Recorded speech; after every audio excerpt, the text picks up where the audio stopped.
നമസ്തേ. കഥകളത്തി സാഗരത്തിലേക്ക് സ്വാഗതം. ഇന്നത്തെ കഥ ഒരു കാർഡ്ബോർഡിൻ്റെ കോട്ട. കാർഡ്ബോർഡ് കൊണ്ട് കോട്ട ഉണ്ടാക്കാൻ പറ്റുമോ? അങ്ങനെ ഉണ്ടാക്കാൻ പറ്റുന്ന പറയുന്നത്. അങ്ങനെയുള്ളൊരു കോട്ടയുടെ കഥയാണെന്ന് പറയുന്നത്. ഇതൊരു മുഞ്ചാസൻ കഥയാണ്. മുഞ്ചാസൻ ആരാണെന്ന് ഓർക്കുമല്ലോ.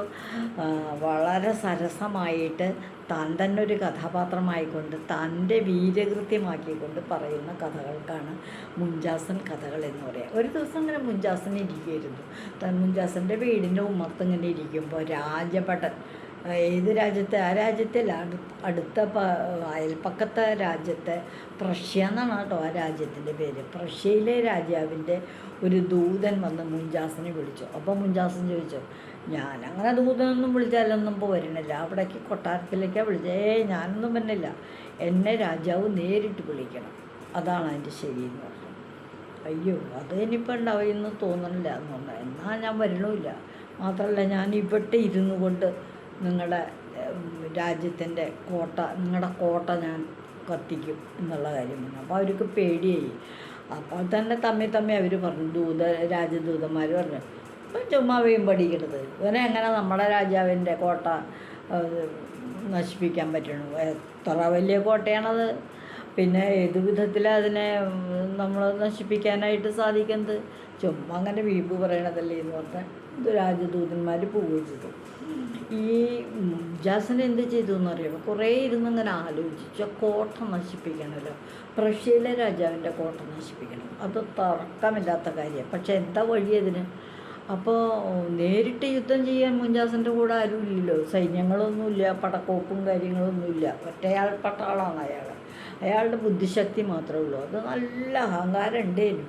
പ്രഷ്യയിലെ രാജാവിന് ഇല്ലാത്തത് ബുദ്ധിശക്തിയാണ്. തനിക്ക് ബുദ്ധിശക്തി ഉണ്ട്, ഞാൻ ആ രാജാവിനെ മുട്ടുകുത്തിക്കും, തീർച്ചയായും യുദ്ധത്തിൽ തോൽപ്പിച്ച് എൻ്റെ കാൽക്കൽ വീഴ്ത്തും എന്നൊക്കെ വിചാരിച്ചിങ്ങനെ ഇരുന്നു. എന്താ വഴി?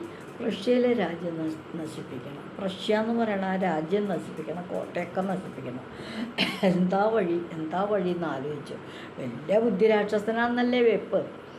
അങ്ങനെ ഇരിക്കായൊരു ബുദ്ധി തോന്നി. എന്താണ് ആ ബുദ്ധി എന്നല്ലേ?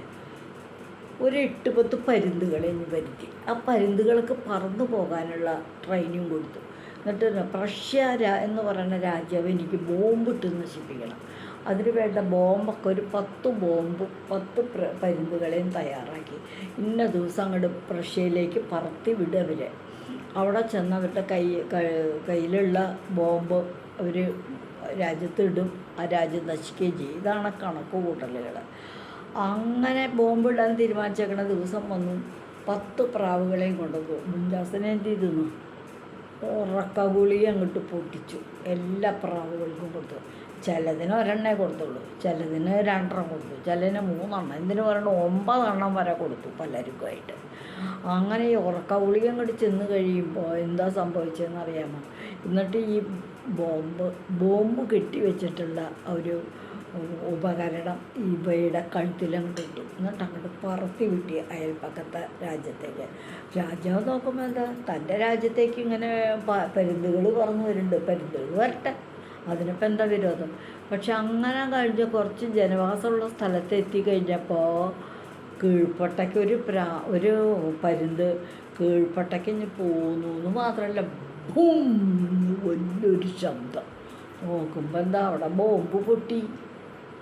പിന്നെ അതാ കഴിഞ്ഞിട്ട് എന്താ അതെന്ന് വിചാരിച്ച് നോക്കുമ്പോഴേക്കും അതിൻ്റെ അങ്ങോട്ട് മാറിയിട്ട് അടുത്ത ബോംബ്. അത് കഴിയുമ്പോൾ കുറച്ചും കൂടെ അങ്ങോട്ട് പോയിട്ട് മുന്നോട്ട് പോയിട്ട് പിന്നെ അടുത്ത ബോംബ്. ജനവാസമുള്ള സ്ഥലങ്ങളിൽ എത്തുമ്പോൾ 10 ബോംബുകളും ഈ പക്ഷികളോടൊപ്പം അങ്ങോട്ട് വീണ് നാശനഷ്ടങ്ങളുണ്ടായി. പിന്നെ പ്രഷ്യയിലെ രാജാവ് മുഞ്ചാസൻ്റെ രാജ്യത്തേക്ക് യുദ്ധം നയിച്ച് വരാനായിട്ട് ശ്രമിച്ചിട്ടേയില്ല. കപ്പ എന്താണെന്ന് വെച്ചാൽ അങ്ങോട്ട് മേടിച്ച് ഇവിടെ കൊടുക്കും. 2 രാജ്യങ്ങളും തമ്മിൽ സൗഹൃദമായിട്ട് താമസിക്കുകയും ചെയ്തു. ഇതാണ് ഇന്നത്തെ ഒരു മുഞ്ചാസൻ കഥ. അപ്പോൾ അവിടെ പ്രഷ്യയിലുള്ള ദൂതന്മാർ രാജാവ് കൊടുക്കും സ്നേഹമൊക്കെ ആയി കഴിഞ്ഞപ്പോൾ ചോദിച്ചു, അതെങ്ങനെയാണ് മുഞ്ചാസൻ ഈ 10 പ്രാവുകളും ബോംബിട്ടുമല്ലോ എൻ്റെ രാജ്യത്ത്, എന്ത് സൂത്രം അങ്ങ് ചെയ്തേ? ബോംബൊക്കെ ഇട്ടായിരുന്നില്ലേ എന്ന് ചോദിച്ചു. ബോംബൊക്കെ ഞങ്ങളുടെ രാജ്യത്ത് ആയുധ സാമഗ്രികളിലുണ്ട്, അത് കൊണ്ടുവരും. പിന്നെ അതിന് ബുദ്ധിമുട്ടുള്ളത് എന്താണെന്ന് വെച്ചാൽ ഈ എല്ലാവരും ഓരോ പ്രാവിൻ്റെയും കാലുമേ ഓരോ ബോംബ് കെട്ടി വെച്ചു. എല്ലാത്തിനും അവർക്ക് ഗുളി കൊടുത്തു. ചിലതിന് പകുതി കൊടുത്തു, ചിലതിന് 2 കൊടുത്തു, ചിലതിന് 4 കൊടുത്തു, ചിലതിന് ഒന്നും കൊടുത്തില്ല. അങ്ങോട്ട് കൂട്ടായിട്ട് പറത്തി വിട്ടു. ഈ ഉറക്ക ഗുളിക അങ്ങോട്ട് ശരീരത്തിൽ ചെന്ന് പ്രവർത്തിച്ചു തുടങ്ങിയപ്പോൾ കൂടുതൽ ഉറക്ക ഗുളിക കഴിച്ചവർ ഉറങ്ങിപ്പോയി പെട്ടെന്ന് ജനങ്ങളുടെ ഇടയിലേക്ക് അങ്ങോട്ട് വീഴും. ആ വീഴണോടുകൂടി ബോംബാക്കട്ടും. പണ്ടൊന്നും അതുപോലെ വിമാനമൊന്നുമില്ലല്ലോ അയൽ രാജ്യത്ത് കൊണ്ടുപോയിട്ട് ബോംബിടാനായിട്ട്. ഈ പക്ഷികളെ വെച്ചിട്ടാണ് മുൻജാസൻ ബോംബിട്ടത്. ആ രാജ്യം നശിച്ച് തരിപ്പണായിപ്പോയി. ഒരു ബോംബ് അങ്ങോട്ട് പൊട്ടി. കൂടുതൽ ഉറക്ക ഗുളിക കഴിച്ച പ്രാവ് ആദ്യം അങ്ങോട്ട് വീട് പൊട്ടി. ഏതാണെന്ന് അറിയുമ്പോഴത്തേക്ക് അതിൻ്റെ തൊട്ട് മുമ്പുള്ള 3 കഴിച്ചവർ ആദ്യം പൊട്ടി. പിന്നെ 2.5 കഴിച്ചവർ 2 നടന്നു. കുറച്ചും കൂടിയേ മാറിയിട്ട് ആ അവറ്റകൾ വീണു, ആ പരുന്തുകളും വീണു. ആ അവിടെ പൊട്ടി, ഈ ബോംബ് പൊട്ടി. രാജ്യം നാശമായി. പല പല സ്ഥാപനങ്ങളൊക്കെ നശിച്ചു പോയി. കൂടാതെ ജനങ്ങൾ വെണ്ണീറായി. ഇങ്ങനെയൊക്കെ സംഭവിച്ചു. അപ്പോഴേക്കും അങ്ങോട്ട് നീങ്ങിക്കൊണ്ടിരിക്കണം അതിൽ 3ാമത്തെ ബോംബ്. എന്തിനു പറയണം, മിനിറ്റ് വച്ച് 10 പരുന്തുകൾ കയറിയിരുന്ന 10 ബോംബുകളും അങ്ങനെ ജനങ്ങളുടെ ഇടയിൽ നശിച്ചു. അതോടുകൂടിയിട്ട് പ്രഷ്യക്കാരാകട്ടെ നമ്മളെ രാജ്യം സ്ഥലം വിട്ട്